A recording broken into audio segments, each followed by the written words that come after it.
اگر کسی اور مشغلے میں، چاہے وہ کسی تجارتی ادارے میں دینی رہنمائی ہی کیوں، اگر اس کی وجہ سے ہم اپنے مرکز سے ہٹ جائیں تو یہ بڑے گھاٹے کا سودا ہے، نفع کا سودا ہے۔ اور چونکہ جن اداروں کے اندر ہمارے ساتھی کام کرتے تو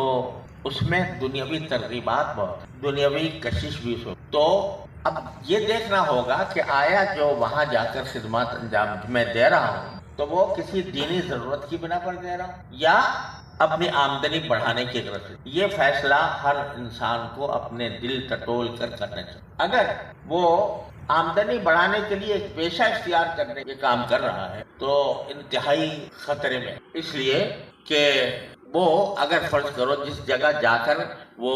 دینی رہنمائی فراہم کر رہا ہے وہاں پر اگر کوئی غلطی ہوتی، اس غلطی پر وہ کھل کر فیما بینہ و بین اللہ اس وقت تک نہیں ٹوک سکے گا جب تک کہ اپنے آپ کو وہ اس بات کے لیے تیار پائے کہ اگر میری بات نہیں مانی جائے گی تو میں اس کام کو چھوڑ دوں گا۔ جب تک یہ جذبہ موجود نہ ہو اس وقت تک یہ ایک مجھے اندیشہ ہے کہ یہ دھوکہ نہ بنے، اور یہ آدمی اگر اس طرف چل پڑے کہ فلاں جگہ زیادہ ہو رہی ہے، فلاں جگہ زیادہ مجھے آمدنی ہو رہی ہے، اور اس کے بنا پر یہ کام کرے تو اس کا مطلب یہ کہ وہ اپنے مرکز کو چھوڑ۔ لہذا میری گزارش یہ ہے، اور یہ میں اپنا ذاتی تجربہ بھی آپ کو بتاتا ہوں کہ میں نے بہت سے مالیاتی اداروں میں کام کیا ہے، بہت خاک چھانی ہے مختلف مالیاتی اداروں، لیکن ایک بات الحمدللہ صرف مالیاتی اداروں کی نہیں، میں جب اسلامی ادارتی کونسل کا ممبر تھا اس وقت بھی، جب میں شریعت کورٹ کا یا سپریم کورٹ کا جج تھا اس وقت بھی، ایک بات الحمدللہ میں نے کبھی نہیں چھوڑی، اور وہ یہ کہ جو آمدنی وہاں سے آ رہی ہے اس کو میں نے اپنے نظام زندگی کا حصہ نہیں بنایا، یعنی اپنے گھر کا خرچہ میں نے کبھی اس سے نہیں کیا۔ گھر کا خرچہ میرا صرف یا تو دارالعلوم کی تنخواہ سے، اور چاہے یا ہمارے جو کتب خانے سے کوئی آمدنی آتی ہے، وہ پہلے اس زمانے میں جب میں اسلامی ادارتی کونسل کا ممبر تھا تو اس وقت تقریباً کالعدم تھی آمدنی، نہ ہونے کے برابر، صرف دارالعلوم کی تنخواہ۔ لیکن اسلامی ادارتی کونسل سے جو مجھے پیسے ملتے تھے میں نے اسلام آباد میں اس کا اکاؤنٹ کھولا ہوا تھا، کراچی میں سے اس کا کوئی تعلق، اور وہ زیادہ تر خرچ ہو جاتے تھے اسی وہاں کے صبروں کے اخراجات۔ اور وجہ یہ تھی کہ اگر مجھے کسی وقت اسلامی ادارتی کونسل سے استعفیٰ دینا پڑا یا مجھے اپنے کسی اصول پر قائم رہنے کی وجہ سے فیڈرل شریعت کورٹ یا سپریم کورٹ سے استعفیٰ دینا پڑا تو میرے دل میں یہ خیال نہ آئے کہ میرا گھر کا خرچ کیسے چلے۔ اس لیے میں نے کبھی ایک روپیہ کبھی اپنے نظام زندگی میں داخل نہیں کیا۔ جتنے بینکوں سے میرا واسطہ رہا وہاں میں جب شروع میں بینکوں سے میں جب وابستہ ہوا تو میرے حاشیے خیال میں بھی یہ بات نہیں تھی کہ یہاں سے کچھ آمدنی ہو، ذہن میں تڑپ تھی کہ کسی طرح سود کی لعنت سے ہمیں نجات مل جائے، اس کے لیے میرے حاشیے خیال میں یہ بات نہیں تھی کہ یہاں سے ملے گا کچھ۔ لیکن جب ملا تو میں نے دو کاموں کا اہتمام کیا، ایک یہ کہ میں نے کبھی کسی سے معاہدہ نہیں کیا کہ اتنے پیسے دو گے کام کروں گا، نہیں اس سے کم کرو گے تو نہیں دوں۔ دوسرا یہ کہ میں نے ساری زندگی اس بات کو اختیار کیا کہ کبھی کسی کو میں اپنا بل بنا کر نہیں دوں گا، کبھی میں جو ماہانہ مجھے آج تک بھی اگر کوئی مجھ سے پوچھے کہ کس بینک سے ماہانہ کیا ملتا تھا یا سالانہ کیا ملتا تھا، میں اللہ کو گواہ بنا کرتا ہوں مجھے معلوم نہیں، مجھے نہیں معلوم کہاں سے کیا ملتا، اور اس زمانے بھی نہیں معلوم تھا جب میں وہاں کام کرتا، وہ خود سے آ گیا، وہ میں نے الگ اٹھا کے رکھ دیا، اس کو بھی اپنے نظام زندگی میں شامل نہیں کیا، میرے گھر کے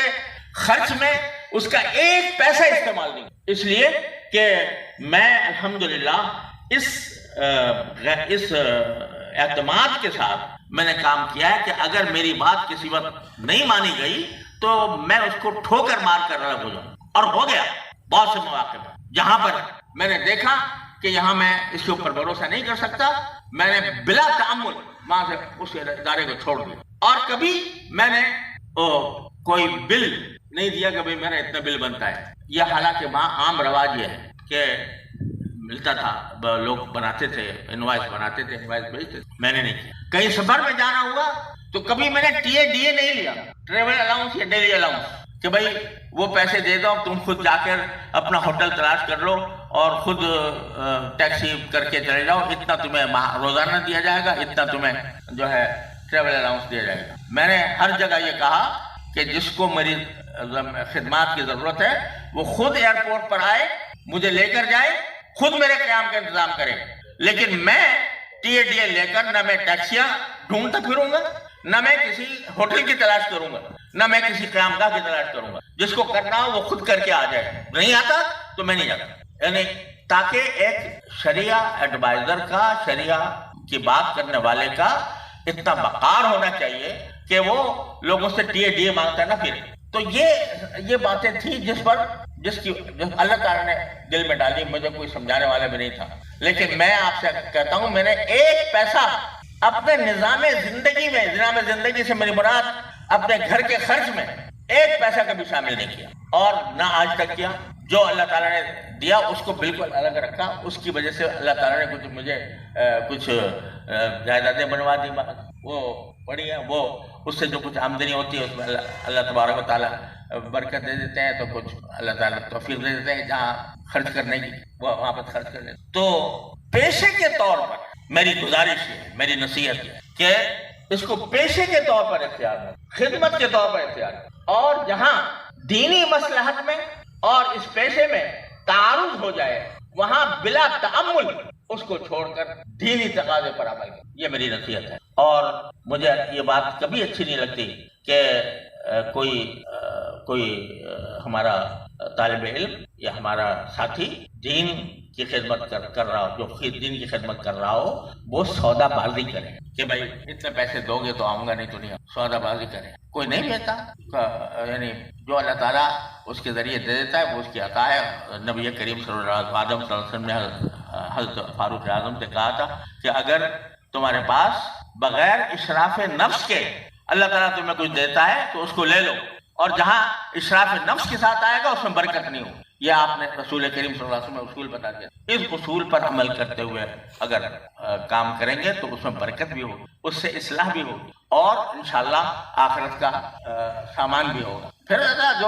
جو دے دے اس کی عطا ہے اس کا. تو ہونا یہ چاہیے کہ تاتی ہی دنیا بہیا راغمہ, دنیا آئے ذلیل ہو کر آئے, نہ یہ کہ میں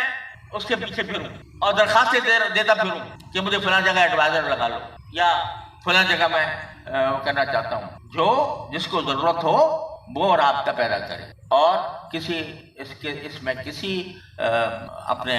اس کو پیشہ سمجھ کرنے ایک خدمت سمجھ کرے, اور اتنے استغنا کے ساتھ اختیار کرے کہ جہاں یہ اندیشہ ہو کہ میری دین کی بات کو قبول نہیں کیا جا رہا یا قبول نہیں کیا جائے گا, اس سے علیحدہ ہونے میں ایک لمحہ تردد نہ ہو. اس طرح کریں گے تو انشاءاللہ اس میں برکت بھی ہوگی اور اس سے فائدہ پہنچے. اللہ تعالی ہم سب کو اس کی توفیق عطا فرمائے.